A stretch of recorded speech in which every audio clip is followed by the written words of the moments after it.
ಜೀವನದಲ್ಲಿ ಒಬ್ಬ ಮನುಷ್ಯ ಎಷ್ಟು ಥರದ ಪಾತ್ರಗಳನ್ನ ಮಾಡ್ಬೋದು? ಮಿನಿಮಮ್ ಅಂದರೆ ಅವನು ಒಂದು 5-6 ಥರದ ಪಾತ್ರ ಮಾಡ್ಬೋದು. ಬಟ್ ಇಲ್ಲಿ ನನ್ನ ಜೊತೆ ಇರೋ ಪರ್ಸನಾಲಿಟಿ ಅದೆಷ್ಟು ಕ್ಷೇತ್ರಗಳಲ್ಲಿ ಕೆಲಸ ಮಾಡಿದೆಯೋ ಗೊತ್ತಿಲ್ಲ. ಆದರೆ ಒಬ್ಬ ನಿರ್ದೇಶಕನಿಗೆ ಒಂದು ದೊಡ್ಡ ಕ್ವಾಲಿಟಿ ಇರಬೇಕು. ಹಾಗಿದ್ರೆ ಮಾತ್ರ ಔಟ್ಪುಟ್ಟು ಸೂಪರ್ ಡೂಪರ್ ಆಗಿರುತ್ತೆ. ಅದು ಯಾವುದು ಅಂದರೆ ಬರವಣಿಗೆ ಬಲ್ಲವನು ಮಾತ್ರ ಒಳ್ಳೆ ನಿರ್ದೇಶಕ ಆಗಬಲ್ಲ ಅನ್ನೋದಕ್ಕೆ ಒಂದು ದೊಡ್ಡ ಡಿಫ್ರೆಂಟ್ ಸ್ಪೆಷಲ್ ಪರ್ಸನಾಲಿಟಿನ ನಾನು ನಿಮಗೆ ಈಗ ತೋರಿಸ್ತೀನಿ. ಆ್ಯಂಡ್ ಇದನ್ನು ನಾನು ಸುಮ್ಮನೆ ಹೇಳ್ತಾ ಇಲ್ಲ. ಯಾಕೆ ಅಂದರೆ ಟಿ.ಎನ್. ಸೀತಾರಾಮ್ ಅಂತಹ ಒಬ್ಬ ಒಳ್ಳೆ ನಿರ್ದೇಶಕ, ಒಳ್ಳೆ ಸಾಹಿತಿ ಕೂಡ ಶಬಾಷ್ ಅಂತ ಅಂದಿರೋ ಅಂಥ ಒಂದು ಬ್ಯೂಟಿಫುಲ್ ಪರ್ಸನಾಲಿಟಿ. ಸೊ ಯಾರವರು? ಜಸ್ಟ್ ನೋಡಿ ಯಾರಿದ್ದಾರೆ ನನ್ನ ಜೊತೆ. Super sir. ತುಂಬ ಹೊಗಳ್ಬಿಟ್ರಿ. ಇದಕ್ಕೆ ನನಗೆ ಇದನ್ನು ಉಳಿಸ್ಕೊಳ್ಳೋದು ಕಷ್ಟ ಇದೆ, ಅಷ್ಟು ಹೊಗಳಿದ್ದೀರಾ ನೀವು.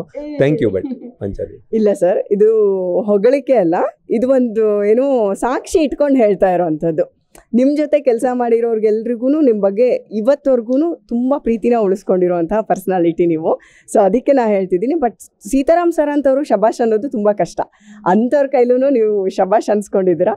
ಸೊ ಹಾಗಾಗಿ ನನಗೆ ಒಂದು ಹೃದಯ ತುಂಬಿ ಈ ಅಭಿನಂದನೆ ನಾನು ಹೇಳ್ತಾ ಇದ್ದೀನಿ. ಕೋಟಿ ಅಭಿನಂದನೆಗಳು. ಆ್ಯಂಡ್ ಇಂಡಸ್ಟ್ರಿಗೆ ವೆಲ್ಕಮ್ ಟು ಕನ್ನಡ ಇಂಡಸ್ಟ್ರಿ. ಕನ್ನಡದಲ್ಲೇ ಹೇಳ್ಬೇಕದನ್ನ, ಕನ್ನಡ ಚಿತ್ರರಂಗಕ್ಕೆ ಪ್ರೀತಿಯ ಸ್ವಾಗತ. ಧನ್ಯವಾದಗಳು ಪಂಚಾಲಿ. ಸೊ ಸೀತಾರಾಮ್ ಅವ್ರದ್ದು ವಿಷಯ ಹೇಳಿದ್ರಿ. ಅದು ಅವ್ರ ದೊಡ್ಡ ಗುಣ ಅಷ್ಟೇ. ಅವ್ರಿಗೆ ಪ್ರೀತಿ ಇದೆ.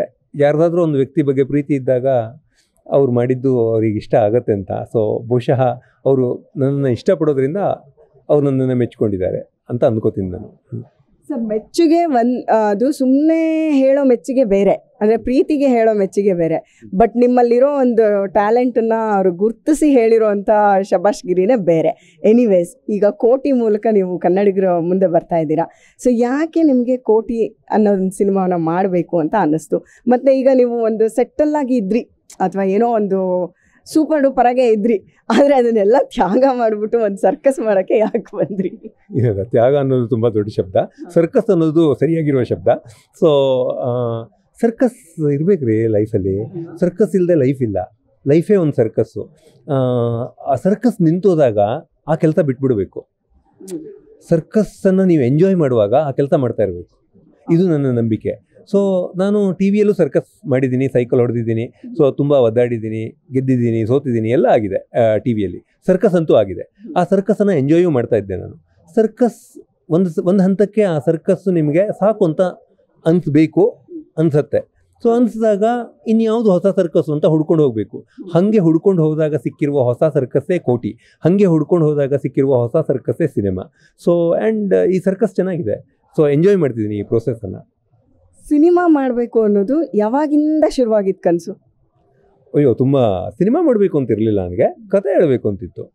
ಕತೆ ಹೇಳಬೇಕು, ಅದು ನನಗೆ ಸ್ವಲ್ಪ ಯೋಚನೆ ಮಾಡೋಕ್ಕೆ ಬುದ್ಧಿ ಬಂದಾಗಿಂದ ಕತೆ ಹೇಳಬೇಕು ಅಂತಲೇ ಇದ್ದಿದ್ದು ನನಗೆ.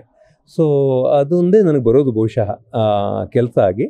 ಸೊ ಕತೆ ಹೇಳಬೇಕು ಅಷ್ಟೇ ಇದ್ದಿದ್ದು. ಅದು ಸಿನಿಮಾದಲ್ಲೂ ಹೇಳಬೇಕು ಅನ್ನೋದು ಇತ್ತೀಚಿನ ಕನಸು.